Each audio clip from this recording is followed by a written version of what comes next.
A história das mulheres e a sua escrita partem de um lugar muito recente quando se pensa que, por muito tempo, essa categoria sequer foi cogitada como objeto de estudo.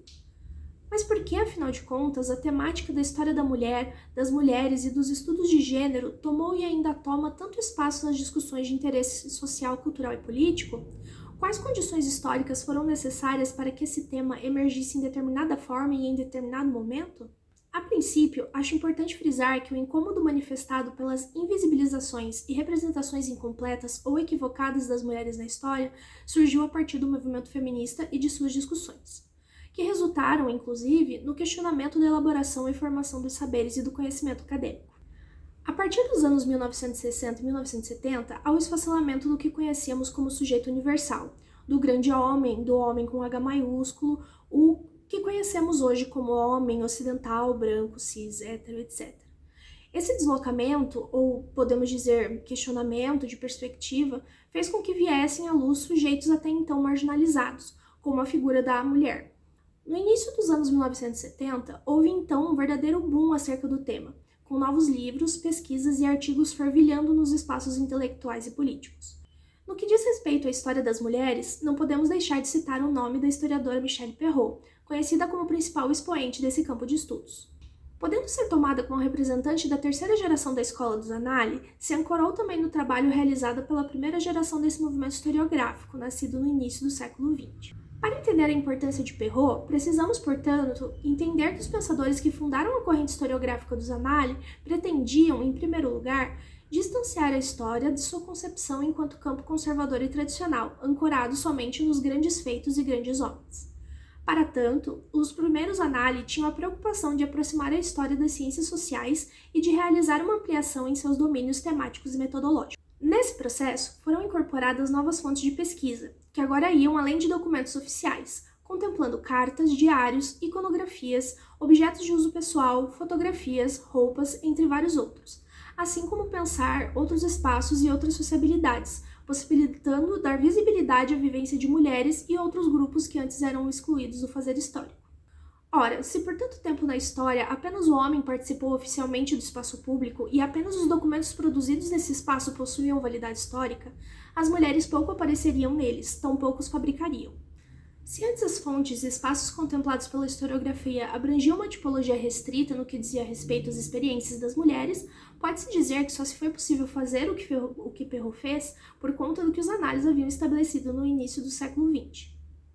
Não podemos esquecer também o empréstimo que Perrault faz para o campo da história das mulheres de diversas categorias analíticas Foucaultianas, pensando nas lógicas disciplinares, nos ordenamentos jurídicos e médicos, na biopolítica e suas ações sobre os corpos.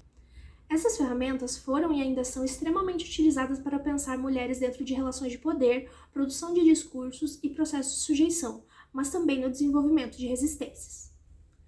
É importante ressaltar que as mulheres nunca estiveram ausentes da história, simplesmente como personagens inexistentes em livros.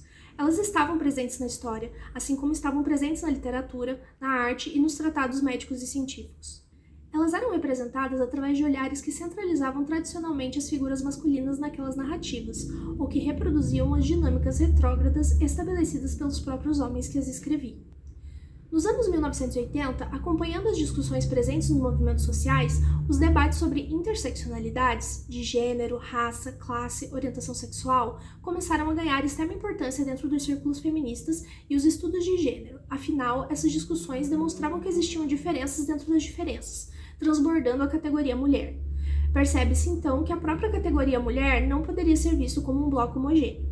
Se há um avanço quando tiramos o sujeito universal homem do centro da produção dos saberes, ou aqui mais especificamente dos estudos históricos, e colocamos outro sujeito totalizante equivalente ao homem, acabamos novamente, de alguma forma, excluindo e invisibilizando outras vivências.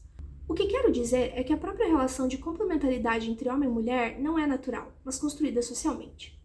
Para entendermos essas relações em suas complexidades possíveis, é necessário compreendermos que essas relações e os discursos acerca delas foram elaborados em condições históricas específicas. Portanto, mesmo tentando quebrar a universalidade de um sujeito que domina o saber, acabamos criando outros e afastando e excluindo a lógica de todos aqueles que não se encaixam dentro desse sistema normalizador. A construção social e cultural das categorias feminino e masculino são, portanto, historicamente construídas e assim devem ser analisadas. Isso demonstra também que devemos sempre estar atentos e autocríticos enquanto aos saberes que produzimos.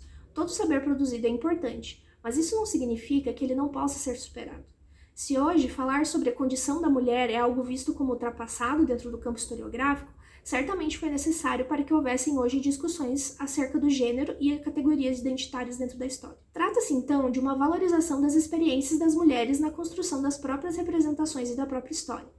As feministas e o feminismo tiveram, portanto, um papel fundamental no conhecimento histórico produzido sobre as mulheres, pois traziam e trazem consigo a crítica fundamental à sociedade dividida e hierarquizada entre homens e mulheres, e contestavam locais que seriam, a priori, ocupados por cada um na sociedade ocidental. Como as outras ciências humanas, a história não poderia escapar do debate com os movimentos sociais, alinhado às discussões políticas e culturais da época e suas necessidades materiais e intelectuais. Isto é, os movimentos historiográficos foram sempre acompanhados de demandas da própria sociedade.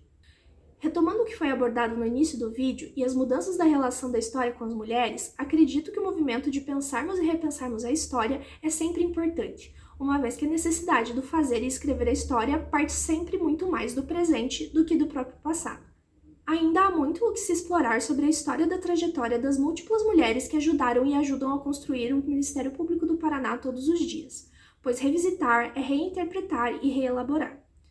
É de nossa responsabilidade mantermos o olhar crítico e atento para lançarmos novas perspectivas e releituras do nosso passado, buscando construir um futuro de justiça. Se ainda vivemos em uma sociedade desigual para homens e mulheres, é de nossa responsabilidade escrever e construir uma história e uma memória condizente com a coletividade que almejamos construir.